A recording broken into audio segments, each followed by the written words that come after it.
Since Parker Meadows came back at the very beginning of June, he's hit 2 doubles. And that's it.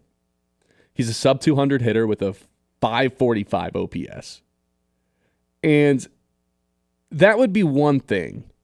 But the fact that he is striking out 30% of his at-bats, that parlays into something that is nothing short of Parker Meadows is a liability in the lineup right now.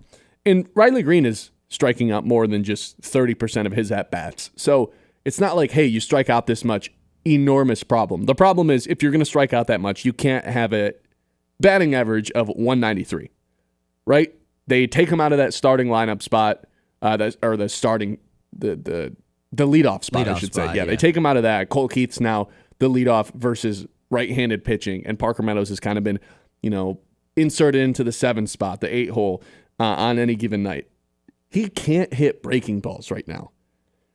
You throw him a pitch inside and low, and he's going to swing at it. It's like he can't help himself right now. It's not quite as bad as the Javi Baez throw it outside and away, and he's just going to chase it.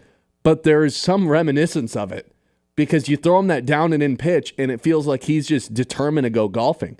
Some of these at-bats, you throw him 3 pitches in the exact same spot. It's swing, miss, swing, miss, swing, miss. Some of the worst at-bats you'll see of the season. And then this weekend, both on Friday and on Sunday, just mishaps in the outfield. Yesterday, him and Riley Green, ball just drops right in between them. And Riley kind of just, it looked like a lack of communication, but, the center fielder always kind of calls off the people at the corners. And I don't know if there was just purely a lack of communication or Parker Meadows didn't see it, but stuff that just can't happen if you're contributing almost nothing on offense and also considered to be this Golden Glove, 1% caliber outfielder, which I still think he has in him. I'm not saying that this guy's a bust or anything like that. We've seen Parker Meadows be an effective player. I know it's in there somewhere. But right now, it feels like every time he goes up to the plate, it's an automatic out.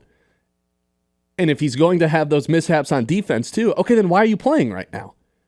Now, we can have the argument of send him down to AAA. But again, let's use this All-Star break as maybe a reset. But if we come back from the All-Star break and it's still this for 2 to 3 weeks, there is some sort of conversation that needs to be had of why is he in the lineup every day if the Tigers are truly trying to get to the World Series. They've got the replacements for him. They've got 4 guys on this team that can play center field, including him. And then you've got Green, Perez, and Vierling, all options to put in center. I guess you could put Zach McKinstry out there too, even though they haven't done that yet this season. But again, it's a lot of strikeouts. He's not walking a lot. He's not making good contact with the ball. I would say if he comes back from the break and is this version of himself after 2 weeks, maybe there is some benefit of sending him down and letting him just kind of get his confidence back up at the AAA level, because we saw that happen last season, and he comes back and is this 4.5 tool player that we all kind of, dreamed that he could be. He was a super effective player for the second half of last season. That hasn't been the case since he's come back from this nerve injury at the beginning of June. The problem is there's no one really knocking on the door in AAA that you want to get some run. Maybe that's a Jace Young, but again, I don't know why Jace Young would ever be in the starting lineup. You're calling someone up to not really play if that's the case, even if it's a Ryan Kreidler or someone who's already been up a few times. So this Parker Meadows thing, I think, is something to monitor. There is certainly no one that is more in need of this All-Star break than him. I think he just needs a couple days or a week or so to clear his head, right? Go do whatever you got to do, go back home, spend time with the family, and just come back fresh, man. Because he's clearly in his own head right now. He's swinging at everything. He's predetermined, letting it rip. It feels like he's trying to overcorrect his slump by crushing the ball. And we've heard Colt Keith talk about this when he was in his little bit of a slump. It's like, that's the worst thing you can possibly do. Just try to like line the up. golf swing, man. Yeah, it's like you just trying to murder. Just line You're up. slicing everything. I'm just going to crush this one, and it's going to fix everything. Just make good contact. And it feels like Parker Meadows is nowhere near good contact right now.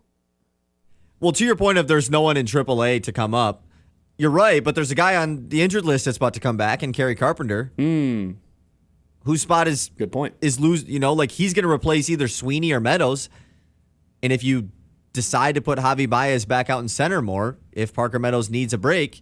Trey Sweeney's needed.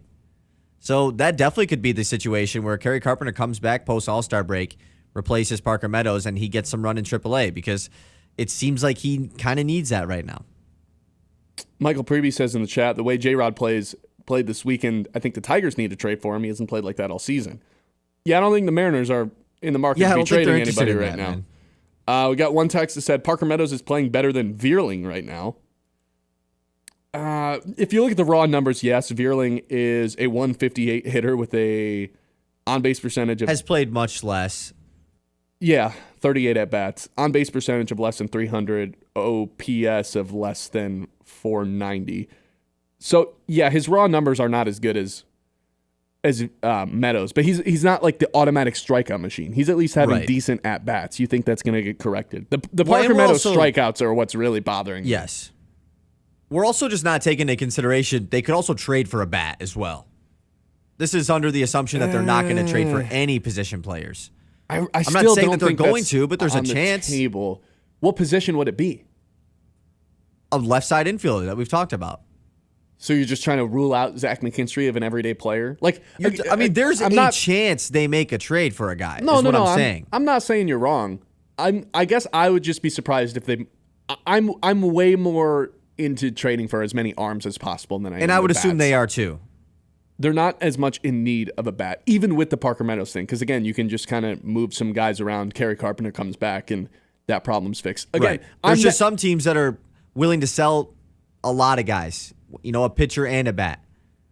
Correct, in a package. I'm never willing to just be the guy that's like, no, we're all set. But the way AJ Hinch likes to maximize his roster in every single roster spot there is, the Tigers just have a lot of versatility right now in their lineup in terms of what they can do. It's malleable, and they're not just going to trade for a bat just because the numbers are good. You know what I mean? So